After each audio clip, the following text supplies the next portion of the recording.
भाई और बहनों, आप सबको मार्क्सवादी कम्युनिस्ट पार्टी की ओर से और स्वयं अपनी ओर से मैं आपको बधाई देती हूं, मुबारकबाद देती हूं कि आपने समय की चुनौतियों को समझकर आपने इस प्रकार की एकता के आधार पर, सिद्धांतों के आधार पर, संघर्षों के आधार पर ये जो भ्रष्ट भारतीय जनता पार्टी और कांग्रेस के शासन रहे हैं उसके विरुद्ध में एक विकल्प गठन करने के लिए आपने संकल्प किया है, शपथ लिया है, जिसके आधार पर आज हम लोग यहाँ मिल रहे हैं। हकीकत ये है मेरे प्रिय साथियों, जैसे पंडित जी ने, मैं समझती हूँ, बिल्कुल सही कहा कि आज हकीकत ये है कि हमारे राजनीति में गरीबों के लिए, मेहनत करने वालों के लिए कोई स्थान नहीं है। दुनिया भर में आज जो नई उदारीकरण नीतियां आर्थिक क्षेत्र में चल रहे हैं, उसका एक जबरदस्त प्रभाव राजनीति में, समाज में और संस्कृति में भी हुआ है। और उसके परिणाम स्वरूप आज हम लोग देख रहे हैं कि दुनिया में जो स्थान है, एक जनवादी प्रणाली का जो एक आधार है कि विरोध करने वालों की, संघर्ष करने वालों की जो राजनीति में स्थान है, उस स्थान को मिटाने के लिए जो आज का कॉर्पोरेट दुनिया है, वो कॉर्पोरेट दुनिया हर साधन को इस्तेमाल करके एक ऐसी छवि पेश किया है और करते हैं कि हम हैं और हमारे बदल में हमारा छाया है। और इस देश में भी एक ऐसी स्थिति बनाने का प्रयास किया जा रहा है इस कॉर्पोरेट दुनिया ने कि एक तरफ कांग्रेस के नेतृत्व का यूपीए है और दूसरी तरफ भारतीय जनता पार्टी के नेतृत्व का एनडीए है, और यही दो एक दूसरे के विकल्प है और इस देश में और कोई राजनीति चल नहीं सकता। लेकिन हकीकत क्या है?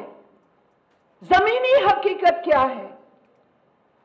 आज इन दोनों दलों की जो बुनियादी नीतियां हैं, बुनियादी नीतियों में रत्ती भर का भी अंतर नहीं है।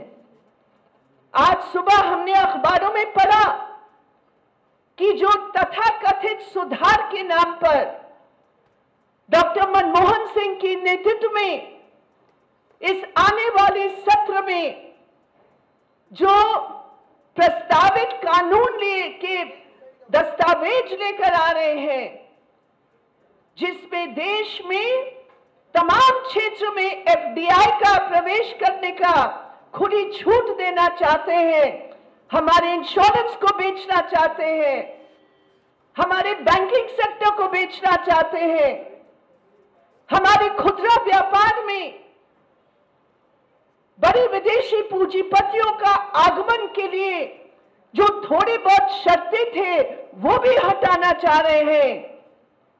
और पता चला कि उस सत्र के पहले भारतीय जनता पार्टी के नेतृत्व ने तय किया कि हम उन कानूनों का विरोध नहीं करेंगे।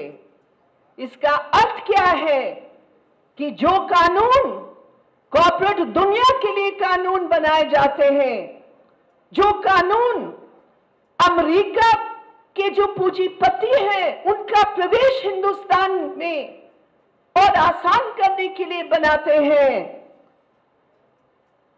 जो कानून हमारे देश की अर्थव्यवस्था का जो एक स्वतंत्र आधार है उसको मिटाने के लिए कानून है, वो दोनों कानून में कांग्रेस पेश करेगी और भारतीय जनता पार्टी हाथ उठाएगी, या कांग्रेस पेश करेगी और भारतीय जनता पार्टी नाटकीय ढंग से उसका इधर या उधर नीति अपनाकर उसको पारित करवाने का समर्थन करेगी। आज ये है इस देश की राजनीति। हम चुनौती देते हैं, हम कहते हैं पूरे पार्लियामेंट के अंदर अगर नंबरों की गिनती हो मेरे प्रिय साथियों, जो दल है, जो इन नीतियों की विरोध करने वाले दल हैं, आज राष्ट्रीय पैमाने की उस मंच पर उनके सामने भी ये चुनौतियां हैं कि गलत नीतियों का विरोध वो करेंगे या नहीं करेंगे। आज सबके सामने, पूरे देश की जनता के सामने आज ये सवाल उठ खड़ा हुआ है। हम जानते हैं हमारे दलों में अंतर हो सकते हैं, हम जानते हैं हमारे झंडे अलग हो सकते हैं, हम जानते हैं हमारे नेताएं अलग हैं, लेकिन मेरे प्रिय साथियों, अगर हमारे सिद्धांत एक है, अगर हमारे विचार मिल सकते हैं कुछ विशेष मुद्दे के आधार पर, तो हम इस राजनीतिक छवि को बदल सकते हैं, ये भी हम जानते हैं। हमने तय किया कि आने वाले सत्र में हम गरीबों की आवाज को बुलंद करेंगे। ये सरकार कहती है कि हम गरीबों की रक्षा के लिए हम खाद्य सुरक्षा विधेयक लेकर आ रहे हैं। आप ही हमें बताइए, जिस विधेयक के अंतर्गत जो आज बीपीएल परिवार को 35 किलो अनाज कम से कम मिल रहा है, उस 35 किलो अनाज में कटौती करने जा रहे हैं। 35 की बजाय एक 5 सदस्य परिवार को केवल 25 किलो अनाज मिलेगा। 10 किलो की कटौती एक ही धक्के में कर लेंगे। ये सुरक्षा है या असुरक्षा है, आप बताइए। जिन प्रदेशों में आज प्रदेश की सरकारों की अपनी साधनों से अधिकतर लोगों को अनाज का सुरक्षा दिया जा रहा है, आज ये केंद्र सरकार इस विधेयक को लेकर वो तमाम प्रदेश सरकारों की प्रयासों पर पानी फेंकने की ये तमाम ये कोशिश कर रहे हैं। तमाम केंद्र के हाथ में अधिकार और पैसे की जिम्मेदारी प्रदेश सरकार करेगी और सलाह करने की भी जरूरत नहीं है। ये है केंद्र सरकार की साजिश। इसलिए हम लोग तय करेंगे कि इस विधेयक जो सुरक्षा नहीं असुरक्षा पैदा करेगा, उस विधेयक को बदलने के लिए, किसानों के हितों को मजबूत करने के लिए, गरीबों की हितों को मजबूत करने के लिए हम इस विधेयक में और संशोधन लाने जा रहे हैं। और मुझे उम्मीद है कि तमाम दल जो गरीबों के लिए सोचते हैं वो संशोधनों के साथ देकर हम इस सरकार को बता देंगे कि जनता की आंखों में इस तरह धूल झोंककर तुम अपने राजनीतिक फायदा उठाने के लिए कुछ करना चाहते हो, लेकिन जनता की भूख को मिटाने के लिए ये विधेयक नहीं है, ये भी हम जानते हैं। और इसी संदर्भ में मेरे प्रिय साथियों, आज राजस्थान की जो हालात हैं, जो आपकी इस दस्तावेज में बहुत सही और बढ़िया तरीके से पेश किया गया है, मैं उसका समर्थन करते हुए ये कहना चाहूंगी कि जो राजस्थान की स्थिति है, वो राजस्थान की स्थिति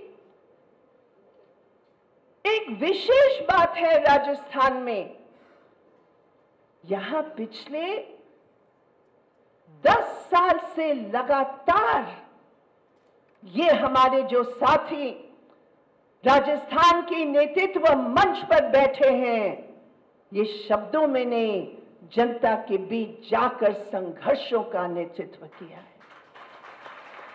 आज हम चुनौती के साथ कहते हैं, राजस्थान का जो किसान है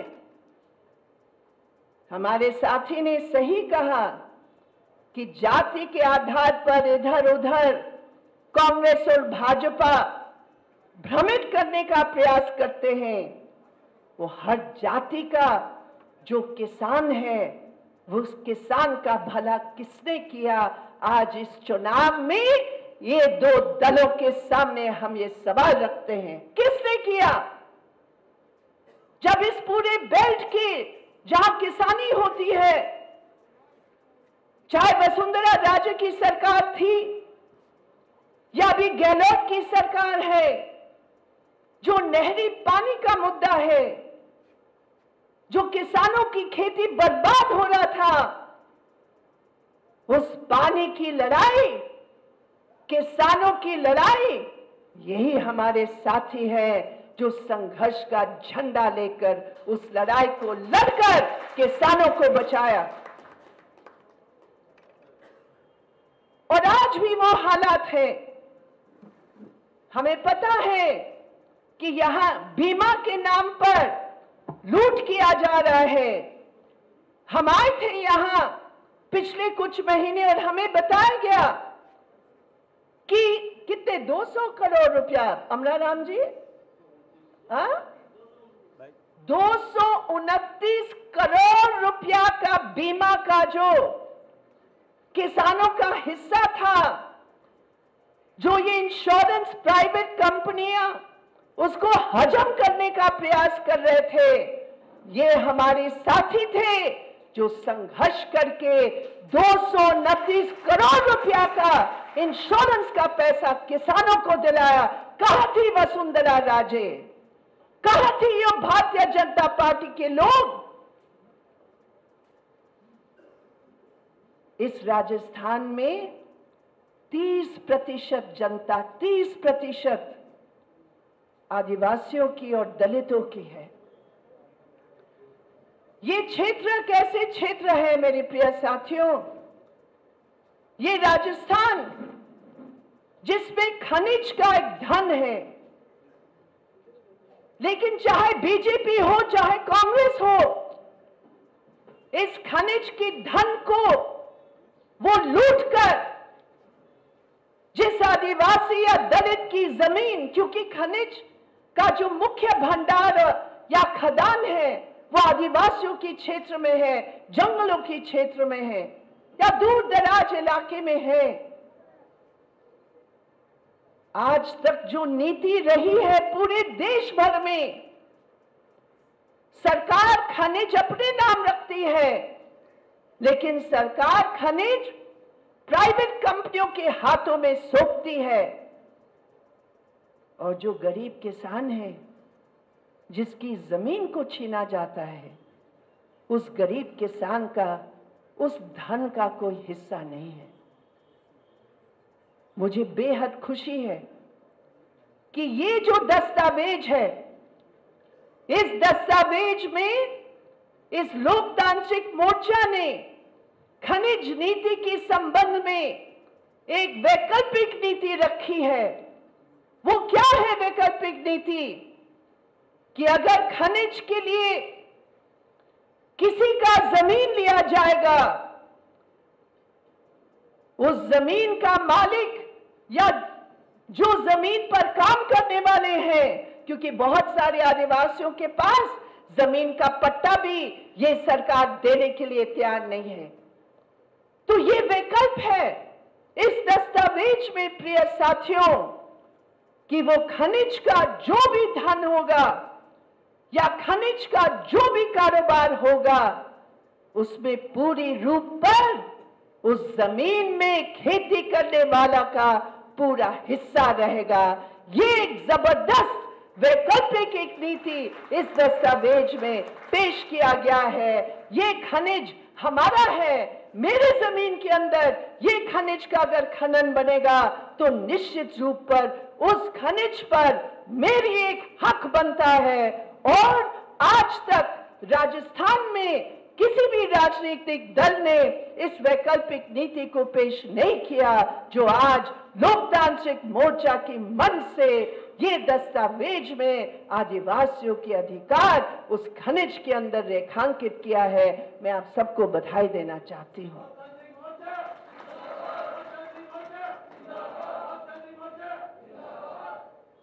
आज हमारे पूरे देश में, जैसे मैंने आपको बताया, किसानों की आवाज, दलितों की आवाज, आदिवासियों की आवाज कौन उठा रहा है? मैं आपसे पूछती हूं, आज दलितों की जो हालात है इस राजस्थान में, अरे ये लोग शर्म नहीं करते हैं? हिंदुत्व का नाम और मंदिरों में एक दलित जो पूजा करना चाहता है, उस दलित का प्रवेश पर भी पाबंदी लगा दी है। ये हिंदुत्व का ब्रांड क्या है? ये धोखे वाले नीति, दलितों की भूमि का अधिकार, दलितों की सामाजिक क्षेत्र की सुरक्षा के अधिकार, और विशेषकर जो हमारे आदिवासी और दलित बहनें हैं जिनका श्रम को लूटा जा रहा है, जिनकी अत्याचार के सबसे बड़े संख्या में वो शिकार बन रहे हैं, उन दलित औरतें, उन आदिवासी औरतों की आवाज इस दस्तावेज में उठाया गया है। और निश्चित रूप पर उनकी रक्षा भाजपा और कांग्रेस कभी कर नहीं सकती है। जो उन ठेकेदारों जो शोषण करते हैं उनकी साथ वो देते हैं, जमींदार और सामंतों का साथ देते हैं, लड़ने वाले, इस मंच पर नेतृत्व करने वाले हैं, उनका ये जो मोर्चा है वही वो रक्षा प्रदान कर सकते हैं।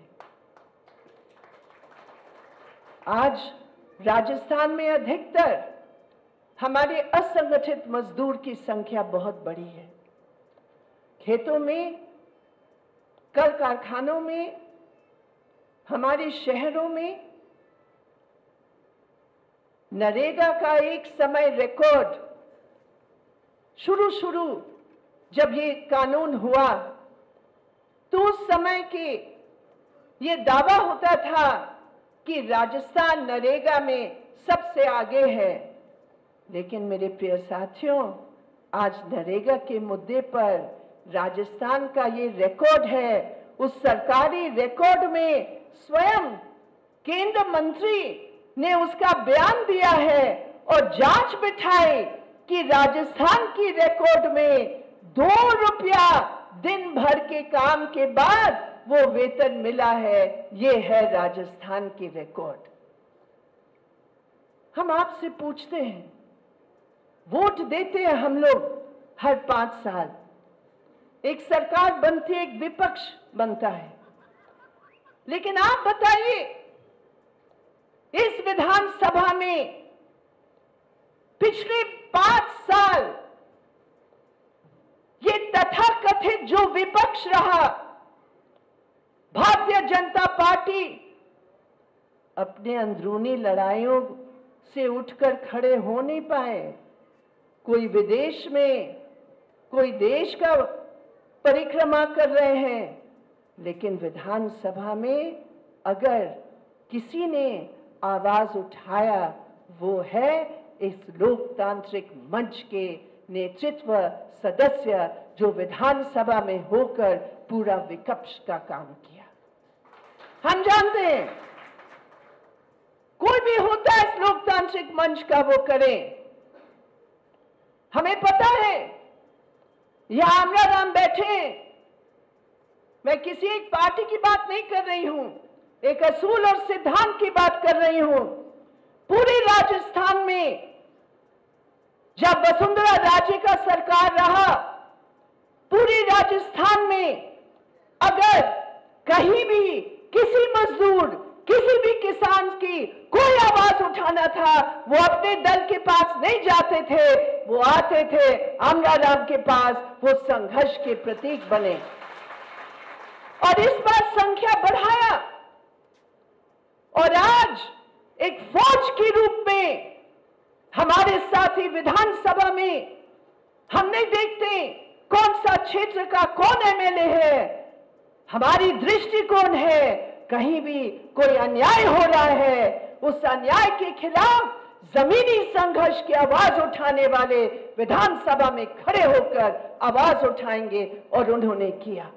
विपक्ष का रूप वसुंधरा राजे ने किसी हालत में कोई भी गलत काम के खिलाफ उन्होंने सवाल नहीं उठाया। चुनाव के समय कुंभकर्ण की नींद खुली और आगे भैया स्वराज के नाम पर।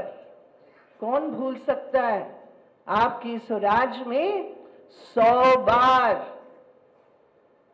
एक बार नहीं, 2 बार नहीं, 3 बार नहीं, 100 बार लाठियां चली किसानों पर, गोलियां चली किसान मजदूरों पर, कितने किसान मारे गए पुलिस फायरिंग में, कितनी बार कर्फ्यू लगी, किसके पक्ष में? भ्रष्ट लोगों के पक्ष में, किसानों के विरोध में। आज लाठी गोली कर्फ्यू की सरकार चलाने वाले राजस्थान की जनता के बीच आकर स्वराज की बात कर रहे हैं। मेरे प्रिय साथियों, इससे बड़ा कोई धोखा नहीं हो सकता है। जनता के साथ इससे बड़ा कोई धोखा नहीं हो सकता है। और इस राज में हमने देखा, राजे के समय तो धर्मनिरपेक्षता के जो असूल थे उस पर हमला तो हुआ, लेकिन गहलोत के राज में 55 बार बड़े और छोटे